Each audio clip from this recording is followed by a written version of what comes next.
जय हिंद बच्चों, कैसे हैं आप सभी लोग। आशा करता हूं आप सभी लोग अच्छे होंगे, स्वस्थ होंगे और अपने एग्जाम आरपीएफ कांस्टेबल की मन लगा करके तैयारी कर रहे होंगे। आज के इस वीडियो में आपकी एग्जाम में चार चांद लगाने के लिए जीके जीएस के 50 अति महत्वपूर्ण प्रश्न लेकर के आए हूं, जो आपके एग्जाम में आपका अच्छा स्कोर जरूर कराएंगे। तो वीडियो को शुरू से लेकर के एंड तक आपको फुल वॉच करते रहना। वीडियो पसंद आए तो वीडियो को एक बार लाइक जरूर कर देना।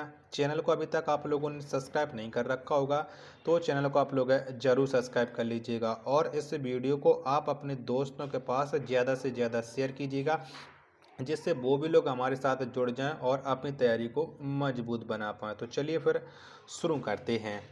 पहला प्रश्न आ जाता है कि भीमबेटका की गुफाओं की खोज कब हुई थी। तो बताओ कब हुई थी। भीमबेटका की गुफाओं की जो खोज है वो 1957-58 में हुई थी। एक का बी ऑप्शन है वो राइट आंसर हो जाएगा।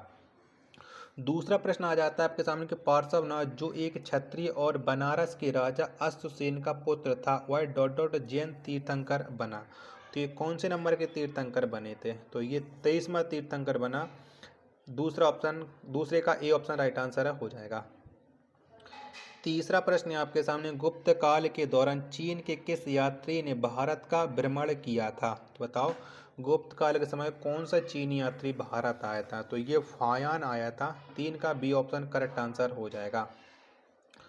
चौथा प्रश्न है आपके सामने कि नीचे दिए गए शासकों का सही कालक्रम क्या है। बताओ कौन सा है। तो इनका जो सही क्रम है वो सबसे पहले आएगा आपका महमूद गजनबी, उसके बाद मोहम्मद गौरी, फिर चंगेज खां और फिर तैमूर, यानी 4 का सी ऑप्शन राइट आंसर हो जाएगा।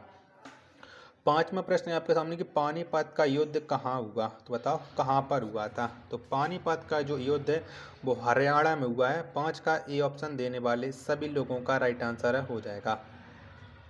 छठवां प्रश्न आ जाता है कि हैदराबाद के चार मीनार के संबंध में निम्नलिखित में से कौन सा कथन गलत है। तो बताओ हैदराबाद के चार मीनार के बारे में कौन सा कथन गलत है। छठवें का राइट आंसर क्या हो जाएगा। तो जितने भी लोग बता रहा है मेहराब कमरों की चार मंजिलाओं और मेहराबों की दीर्घा को सहारा देते हैं, ये बिल्कुल कथन गलत हो जाएगा। इशारा बिल्कुल नहीं देते हैं। C option right answer. सातवां प्रश्न, इनमें से कौन सा खोजकर्ता भारत आना चाहता था किंतु इसके बजाय अमेरिका के तट पर पहुंच गया। तो ये कौन पहुंच गया था। तो ये पहुंच गया था क्रिस्टोफर कोलंबस। 7 का सी ऑप्शन राइट आंसर हो जाएगा।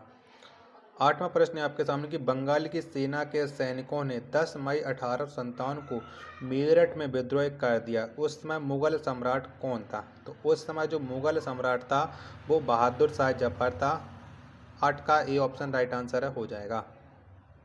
नौवां प्रश्न है आपके सामने कि भारतीय राष्ट्रीय कांग्रेस के पहले मुस्लिम अध्यक्ष कौन थे। तो भारतीय राष्ट्रीय कांग्रेस के जो पहली मुस्लिम अध्यक्ष थे उनका नाम है बदरुद्दीन तैयब जी, यानी 9 का ए ऑप्शन करेक्ट आंसर हो जाएगा। 10वां प्रश्न आ जाता है आपके सामने कि सही कथन का चयन कीजिएगा। तो इनमें से कौन सा सही कथन है ये आपको बताना है। 10 का राइट आंसर है क्या हो जाएगा। तो निवेश गुणक एमपीसी के साथ धनात्मक रूप से संबंधित होता है, ये एकदम सही कथन है। 10 का ए ऑप्शन राइट आंसर हो जाएगा। चलिएगा अगला प्रश्न है प्रश्न संख्या 11 कि निम्नलिखित में से कौन सा असंगठित क्षेत्र का एक उदाहरण है। तो बताओ कौन सा है। तो असंगठित क्षेत्र का एक जो उदाहरण है वो है खेती। 11 का बी ऑप्शन करेक्ट आंसर हो जाएगा। नेक्स्ट प्रश्न आ जाता है प्रश्न संख्या 12 है आपके सामने, पहली बार किस योजना के तहत निजी क्षेत्र को सार्वजनिक क्षेत्र पर वरीयता दी गई थी। तो बताओ किसका राइट आंसर क्या हो जाएगा। 12 का। तो ये 7वीं पंचवर्षीय योजना में दी गई थी। ए ऑप्शन 12 का राइट आंसर हो जाएगा। 13वां प्रश्न आ जाता है कि डॉट डॉट का कार्य हर समय बैंकों को उधार देने के लिए तैयार रहना है और इसलिए इसे अंतिम ऋणदाता कहा जाता है। तो भारतीय रिजर्व बैंक का कार्य होता है हर समय बैंकों को ऋण उधार देना। 13 का बी ऑप्शन राइट आंसर हो जाएगा। 14वां प्रश्न है आपके सामने कि एनईएफटी और आरटीजीएस डॉट डॉट के साधन हैं। तो बताओ ये किसके साधन हैं। तो ये हैं मुद्रा अंतरण के साधन। 14 का ए ऑप्शन राइट आंसर हो जाएगा। 15 प्रश्न आ जाता है आपके सामने कि बिग बैंग सिद्धांत किसके द्वारा प्रतिपादित किया गया था। तो बिग बैंग सिद्धांत को किसने दिया था। तो ये सिद्धांत जॉर्ज लेमेत्री के द्वारा दिया गया था। 15 का सी ऑप्शन है वो राइट आंसर हो जाएगा। 16वां प्रश्न आ जाता है कि पृथ्वी का द्रव्यमान लगभग है। तो तो बताओ कितना है पृथ्वी का द्रव्यमान। तो ये 6 × 10⁻24 kg है पृथ्वी का द्रव्यमान। 16 का बी ऑप्शन राइट आंसर हो जाएगा। 17वां प्रश्न आ जाता है आपके सामने कि भूकंप वैज्ञानिक भूकंप की संभावना का अनुमान किसके आधार पर नहीं करते हैं। तो किसके आधार पर नहीं करते हैं ये आपको बताना है। तो ग्रहों की स्थिति के आधार पर नहीं किया जाता है। 17 का सी ऑप्शन राइट आंसर हो जाएगा। 18वां प्रश्न है कि निम्नलिखित में से कौन सा जल डमरूमध्य आर्कटिक महासागर को प्रशांत महासागर से जोड़ता है। तो ये जोड़ता है बेरिंग जल डमरूमध्य। 18 का डी ऑप्शन करेक्ट आंसर हो जाएगा। 19वां प्रश्न है निम्नलिखित में से कौन सी नदी सर्वाधिक देशों से होकर के बहती है। तो इनमें से एक नदी ऐसी है जो सबसे ज़्यादा देशों से होकर के बहती है। तो वो कौन सी नदी है। तो वो डेन्यूब नदी है। 19 का ए ऑप्शन राइट आंसर हो जाएगा। 20वां प्रश्न है कि भारत की मानक यामोत्तर इनमें से किस स्थान से होकर के गुजरती है। तो बताओ कहाँ से गुजरती है। तो ये गुजरती है भारत के मिर्ज़ापुर। मिर्ज़ापुर पड़ता है उत्तर प्रदेश में।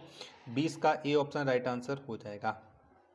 21वां प्रश्न है कैलाश पर्वत निम्नलिखित में से किस क्षेत्र में स्थित है। तो जो कैलाश पर्वत है ये तिब्बत में स्थित है। 21 का सी ऑप्शन राइट आंसर हो जाएगा। आशा करता हूँ वीडियो जरूर पसंद आ रही होगी। तो वीडियो को लाइक कमेंट और चैनल को सब्सक्राइब करना ना भूलें। अगला प्रश्न है प्रश्न संख्या है 22 नदी पर निर्मित हीराकुंड बांध उड़ीसा और छत्तीसगढ़ के बीच जल वितरण को लेकर विवाद के कारण चर्चाओं में था। तो बताओ कौन सी नदी पर है ये। तो ये है महानदी पर। 22 का ए ऑप्शन करेक्ट आंसर हो जाएगा। अगला प्रश्न है प्रश्न संख्या 23 है कि दामोदर घाटी निगम का संचालन करता है। तो ये किसका संचालन करता है। तो दामोदर घाटी निगम ये संचालन करता है ताप विद्युत केंद्रों का। 23 का सी ऑप्शन राइट आंसर हो जाएगा। नेक्स्ट प्रश्न है प्रश्न संख्या 24 है भारत में धान की फसल में पाया जाने वाला प्रमुख खरपतवार कौन सा है। बताओ कौन सा है। तो जो प्रमुख पतवार है वो है एक्नुला क्रूसेल्गी जिसे हम बर्नयार्ड ग्रास भी बोलते हैं। 24 का बी ऑप्शन राइट आंसर हो जाएगा। 25वां प्रश्न आ जाता है कि 1925 में केंद्रीय विधानसभा का प्रथम निर्वाचित अध्यक्ष निम्नलिखित में से कौन था। तो इसका जो प्रथम विधानसभा का प्रथम निर्वाचित अध्यक्ष हैं ये थे विट्ठल भाई पटेल। 25 का बी ऑप्शन राइट आंसर। 26वां प्रश्न आ जाता है कि भारतीय संविधान का अनुच्छेद 368 से संबंधित है। तो किससे संबंध रखता है ये अनुच्छेद 368। तो इसका संविधान है संविधान के संशोधन से। 26 का बी ऑप्शन राइट आंसर। 27वां प्रश्न है कि भारतीय संविधान के किस भाग में मूल अधिकारों का वर्णन है। तो ये कौन से भाग में है।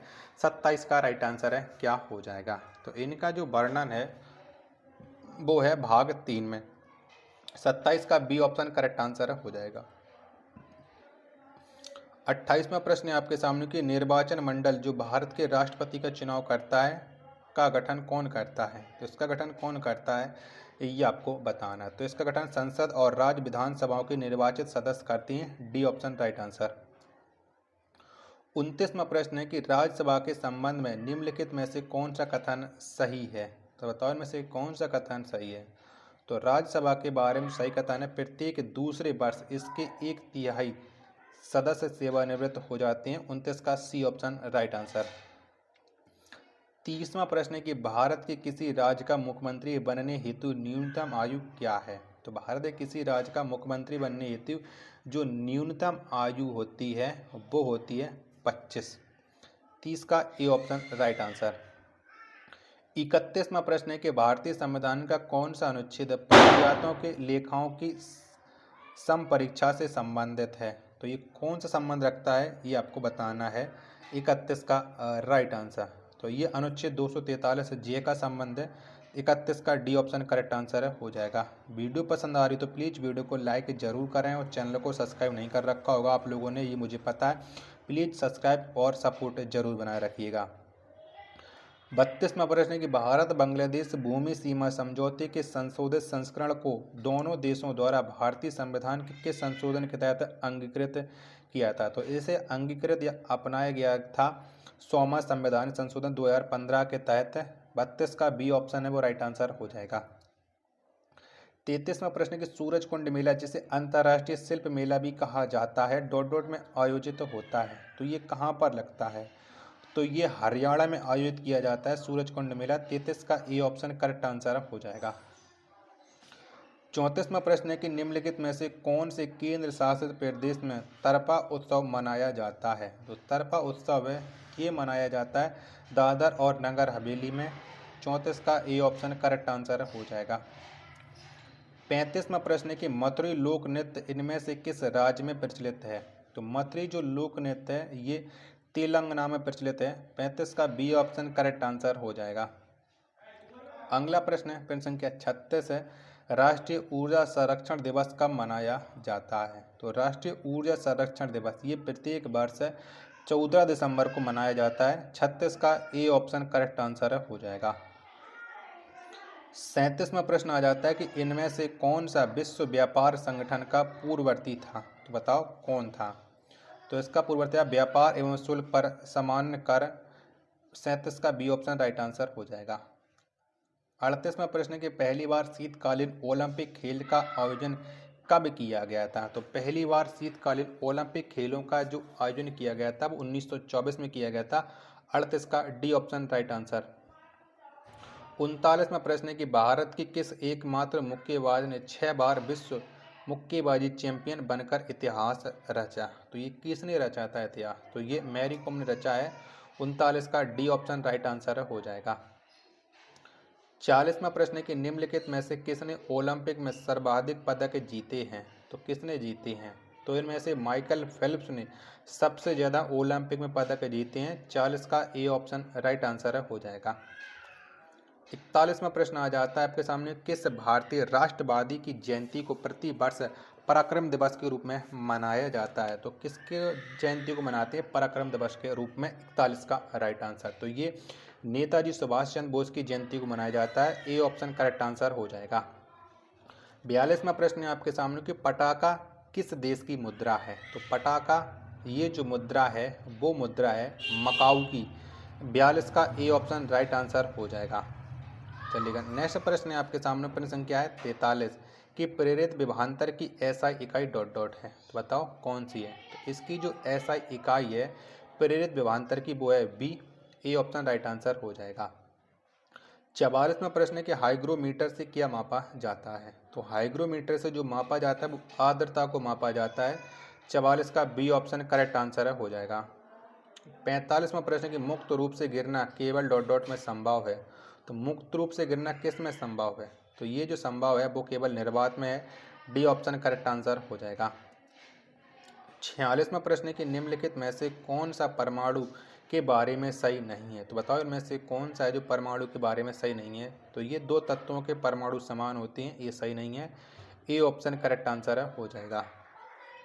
47वां प्रश्न कि समुद्र के पानी के अलवीकरण के लिए इस्तेमाल किए जाने वाली तकनीकों में से एक है, तो बताओ क्या है?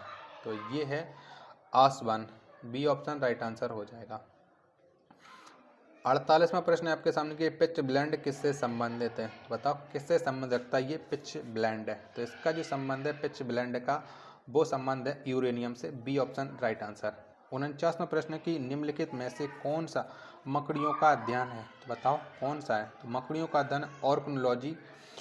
ए ऑप्शन राइट आंसर हो जाएगा। 50वां और अंतिम प्रश्न है आपके सामने कि चलनी पट्टिकाएं डॉट डॉट में पाई जाती हैं, तो किस में पाई जाती हैं? तो चालनी पट्टिकाएं ये पाई जाती हैं फ्लोएम नली कोशिकाओं में। 50 का ए ऑप्शन राइट आंसर हो जाएगा। आशा करता हूँ कि आपको ये वीडियो जरूर पसंद आई होगी, तो वीडियो को लाइक कमेंट और चैनल को सब्सक्राइब करना ना भूलें। मिलते फिर अपने एक और नेक्स्ट वीडियो के साथ, तब तक के लिए धन्यवाद। जय हिंद, वंदे मातरम।